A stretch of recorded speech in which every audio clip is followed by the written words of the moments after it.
Hello, and welcome to the Thinking Jew podcast, where we dive deep into Torah and Judaism to uncover its hidden beauty.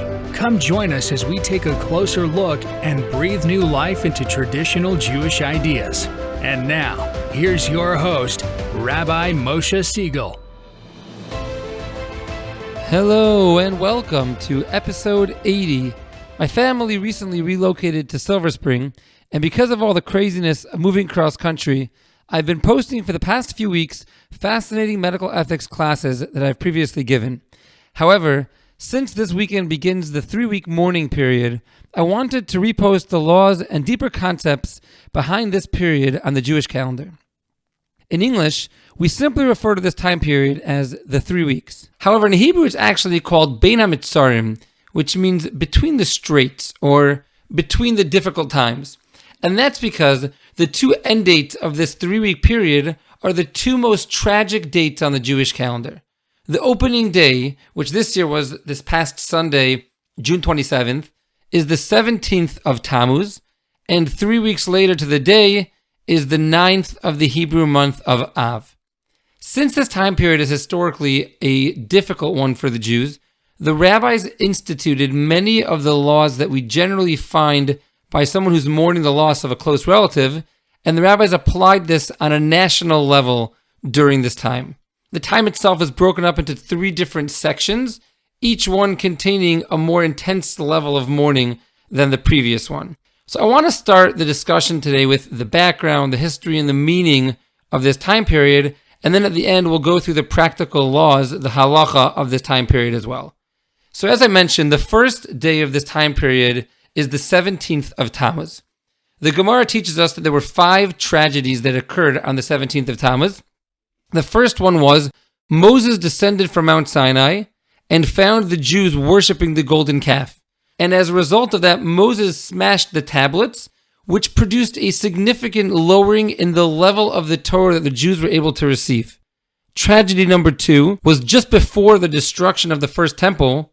Jerusalem was in siege, and they ran out of animals to bring the daily sacrifice. The very first day that they were unable to properly serve Hashem, they were no longer able to bring the daily sacrifice, was the 17th of Tammuz. Fast forward roughly 500 years in history while the second temple was standing, the walls of Jerusalem were broken down on the 17th of Tammuz as well, which leads to the destruction of the second temple a few weeks later. Number 4, at the same time after they broke the walls, there was a Roman general named Apostomus, and he burnt a Torah on that day. And this was the very first public burning and destruction of Torah in Jewish books and history, which unfortunately became a repeated theme occurring many times afterwards. Lastly, after they breached the walls, they placed an idol inside the temple itself, desecrating the holiness of the temple prior to destroying it. These are all events that happened on the 17th of Tammuz, and like we mentioned, the bookends of this 3-week period is the 17th of Tammuz in the beginning and the 9th of Av on the other end. The 9th of Av is the climax of our mourning. Historically, this is the most tragic day on the Jewish calendar. In the Sinai desert, after the Jews left Egypt, they sent spies into the land of Israel, then called Canaan, to check out the land as described in Numbers chapter 13.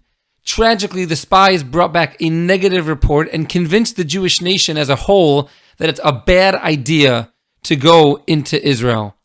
When the Jews cried over the negative report of the spies, they were actively rejecting God, claiming he couldn't bring them into the land. They pushed God away from themselves, and this was the first tragedy of Tisha B'Av.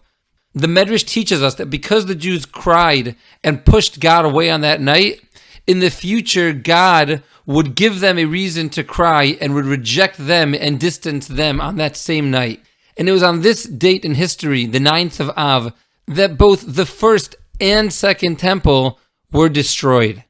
Around 60 years later as well, the Bar Kokhba revolt resulted with a devastating defeat by the Roman Emperor Hadrian, which was really ended the last stand that the Jews had in Israel, as well as it resulted in the death of approximately 100,000 Jews. More recently, This is the same day that the Jews were expelled from Spain in 1492, as well as the day that the Germans declared war on Russia in 1914, which really kickstarted World War I and in effect impacted World War II as well. So now that we've seen the historical perspective of this 3-week period and just really how tragic it's been, what's the message for us? What's the takeaway? So I believe the answer is that it's a time of reflection. It's a time to think about how important it is to make God a part of our lives and how tragic our lives become when we distance ourselves from God. Of all the ancient tragedies we mentioned, the constant theme that continues to show up is our distance from God. When we had the temple, it was a place in our world of complete transcendence. One can purify himself or herself and enter into the temple and see a whole new dimension, connect to a richness and meaning that none of us are able to experience nowadays. And that reality was lost. We don't have that ability to connect to God like that anymore. And with the smashing of the tablets and the burning of the Torah scrolls as well, we were again pushed away from God. Immersing yourself in the deepest Torah can also be a transcendent experience similar to the temple.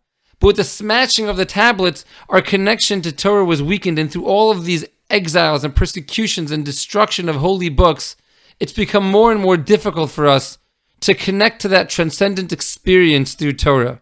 Lastly, the exile, the destruction, the death of so many Jewish people, originally in the hands of Rome and then Spain and more recently Germany.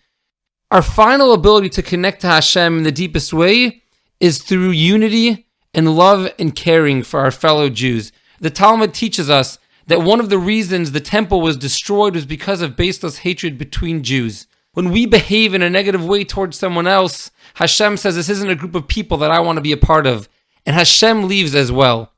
The Zohar teaches us that Yisrael ve'oraisa ve'kudsha brichu chadhu, the Jewish nation, the Torah, and God are all one. The tragedy of this time period that we're in right now is that we severed our connection to all three of these elevated concepts. We pushed Hashem away with not trusting in Him to conquer Israel, and eventually got pushed away from God with the destruction of the temples. We lost our deep connection to Torah as well. And lastly, we find also that we've distanced ourselves from fellow Jews through acts of baseless hatred. And although we don't have the temple nowadays to enter into and connect with Hashem in, we do have the Torah, and we definitely have our fellow Jews. If we strengthen ourselves in our Torah study, as well as in doing acts of love and kindness towards our fellow Jews, that'll strengthen our connection to Hashem, to God, and hopefully result with the bringing of Mashiach and the building of the third temple, which will once again provide us with the opportunity to experience God in the most transcendent way possible. I want to now go through the laws of this 3-week period, and as I mentioned in the beginning, there's really 3 different stages of ascending levels of mourning. And there are a lot of different laws and halachahs that come into effect at later points in time. I'm going to mention it all now to put it all in one place, but it might be worthwhile to come back here again before those other stages begin and remind yourself of those laws then. The start date, as we mentioned, is the 17th of Tammuz, and from this period onwards, we don't get haircuts, men don't shave, we don't make weddings or other public celebrations. We also don't go to live concerts, and many don't even listen to recorded music. All of these halachahs are expressing our sadness and mourning over our distance from Hashem. When we hit the month of Av, which is 12 days in, we enter a more intense period of mourning known as the 9 days, the final 9 days of this period. This year that falls out on Shabbos, July 10th.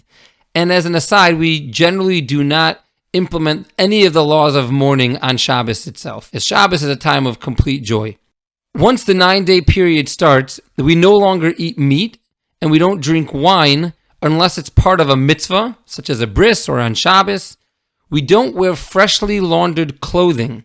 So what many do is, in advance of the beginning of this period, they'll pre-wear whatever clothing they want to wear for about 10 minutes each item. So now when they put it on during the 9 days, it's no longer considered fresh, and then you can go ahead and wear it during the 9 days. Just to clarify, this law of fresh clothing only applies to outer clothing and not to undergarments. Those can be fresh and you don't have to pre-wear them. Additionally, during the 9 days, you're not supposed to bathe or shower for pleasure.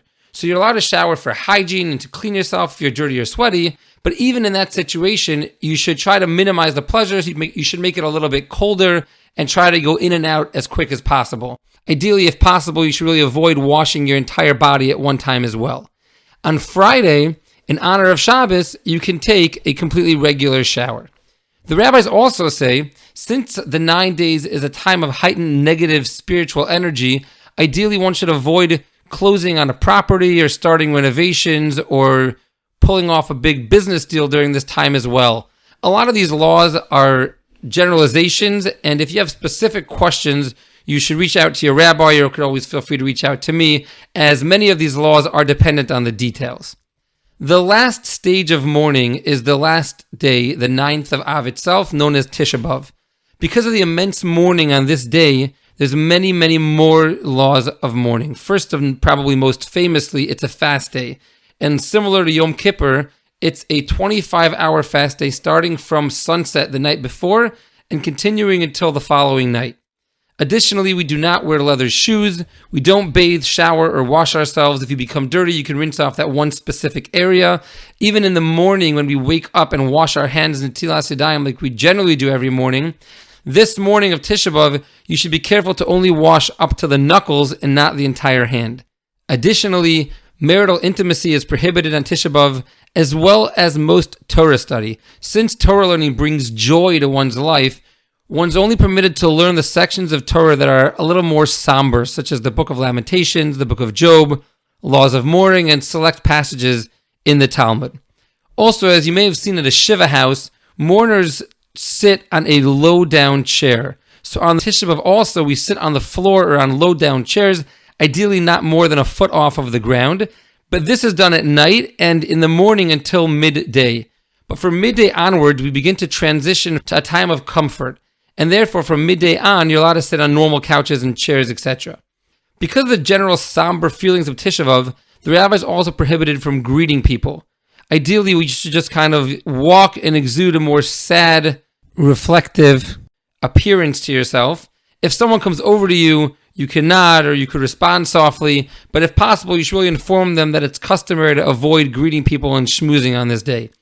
Many have the custom also to sleep in a less comfortable way. Some people sleep on a cot instead of their bed. Some people who generally use 2 pillows will only use 1, or vice versa.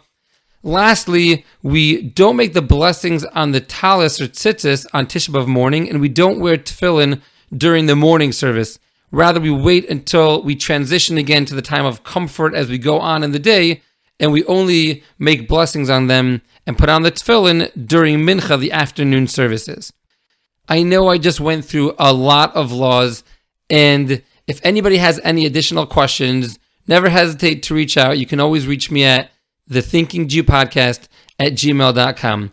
I'll just end by saying that our rabbis in the Talmud teach us that everyone who joins together and mourns the destruction of the temple will surely merit to witness its rebuilding. So I give all of us here a blessing that through our learning about this 3-week period and engaging in these laws of Jewish living, may this be a merit for all of us to witness and see the rebuilding of the third temple speedily in our days. Thank you for listening to the Thinking Jew podcast and for taking the time to study Torah and deepen your connection to Judaism. If you found value in today's episode, please leave us a rating or review and subscribe to the podcast. If you have any questions, comments, or topic requests for Rabbi Moshe, please email thethinkingjewpodcast@gmail.com or visit thethinkingjew.com.